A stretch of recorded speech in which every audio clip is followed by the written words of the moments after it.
All right, well, thanks for everybody being here today, and make sure we're informing our fellow Rhode Islanders about the upcoming storm.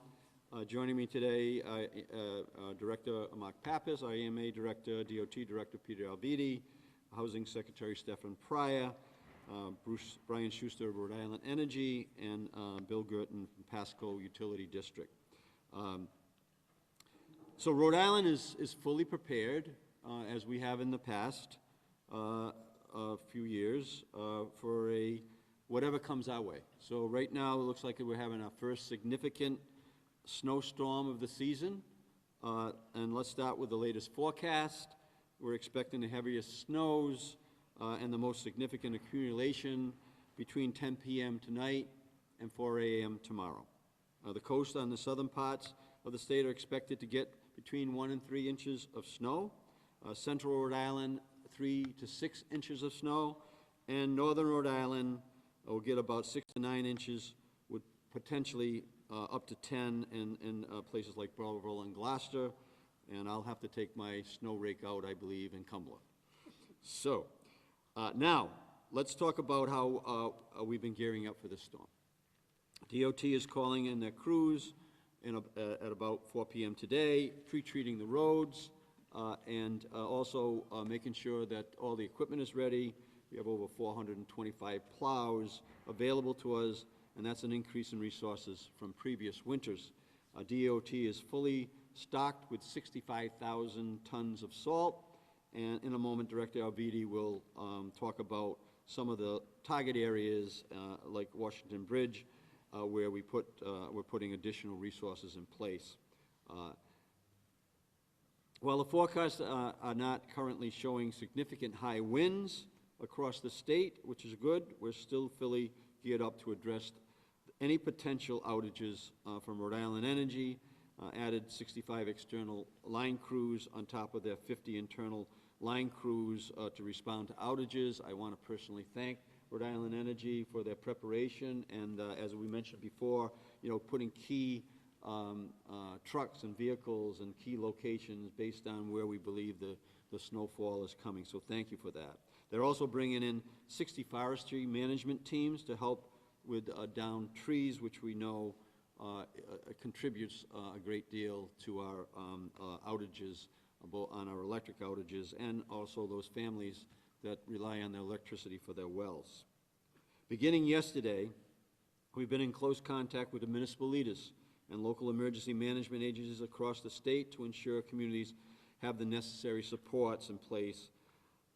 As a former mayor, I know that working with our cities and towns is instrumental in making sure that we get snow cleared in a safe way. And while I have the opportunity to talk about safety, stay off the roads unless you need to be on the roads. But if you are on the roads, let's make sure that we understand we keep our distance from those workers that are clearing the roads for our safety.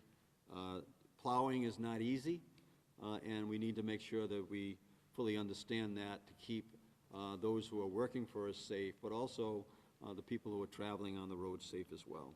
I also want Rhode Islanders to know that local warming centers are opening across the state. A full list can be found on RIEMA at ri.gov.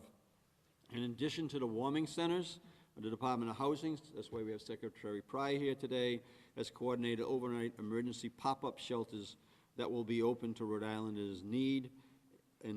More information about the emergency pop-up shelters can be found at, again, rema.ri.gov, and Secretary Pryor can be more specific in terms of the locations of where these pop-up shelters are being opened. And I'll end with an update from our Rhode Island State Police.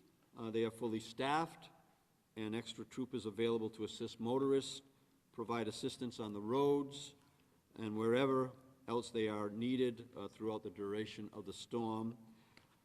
And also the local municipalities are prepared with their public safety to address local issues as well. As with the weather event, it's important for us to stay up to date with the latest information. Keep your devices charged. Watch your local news stations. We thank the local news that are here today to report on the updates that we're giving today. And follow the social media accounts, our social media accounts, where we will be posting updates throughout the weekend. Again, we're ready for the storm, and we ask you to do the same with this advance notice. Stay alert, stay home if you can, especially this late evening when we'll be getting the most snow. That is not the time for anyone to be on the roads unless absolutely necessary. And most importantly, let's stay safe.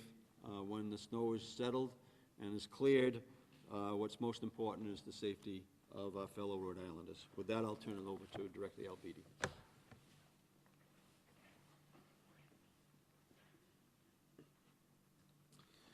Thank you, Governor. Thanks for helping us get the word out. We are at DOT are prepared to deal with the snow that in the forecast that we've got coming.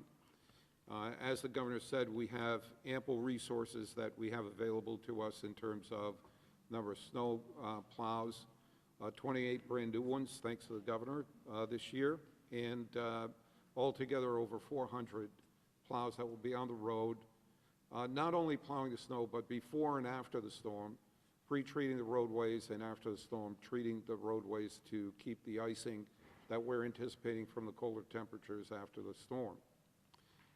In the middle of the storm, particularly through the middle of the storm on Sunday, there will be impaired vision, so we ask everybody to be cautious. As the Governor said, if you don't have to be out there, don't get out there, but if you are, do not crowd the plows. Don't get near the plows or think you can pass them.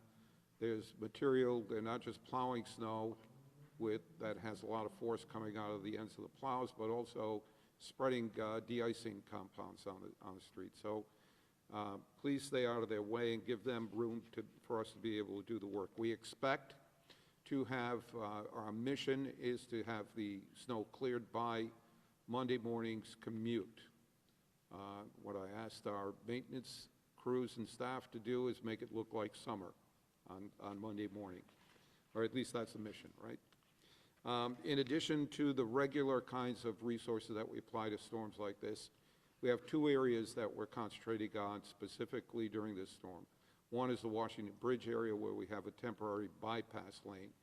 And those lanes are restricted lanes to begin with, so we're putting on additional crews, and we're stationing additional support in the form of tow trucks that will be stationed there. We have met with state police during this week, and the state police have coordinated with our folks so that we can move any accidents that may occur in that area off the road as quickly as possible to free up traffic again, if there are any accidents, and we're hoping that there aren't. Likewise, we just opened up today, and I was just watching it on our cameras, on our traffic cams. It appears to be working well. The new viaduct on Route 95 opened today.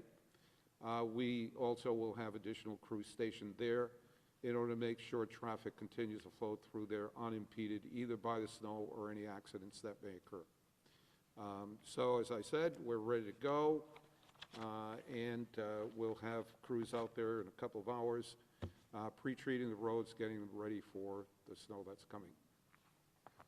Governor?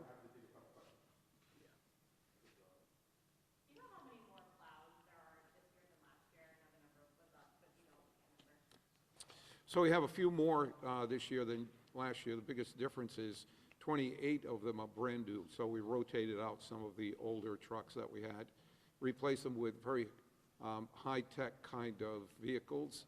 Not only do they have expanded plowing capability, but they have built-in temperature sensors, weather gauges that report back automatically to our headquarters, not only their position, but all of the varying conditions around them that give our decision makers better information on which to deploy the resources that we have. All right. Thank you very much. Yeah. Thank you so much. You're all set? Yes, sir. Okay. All right. Thank you.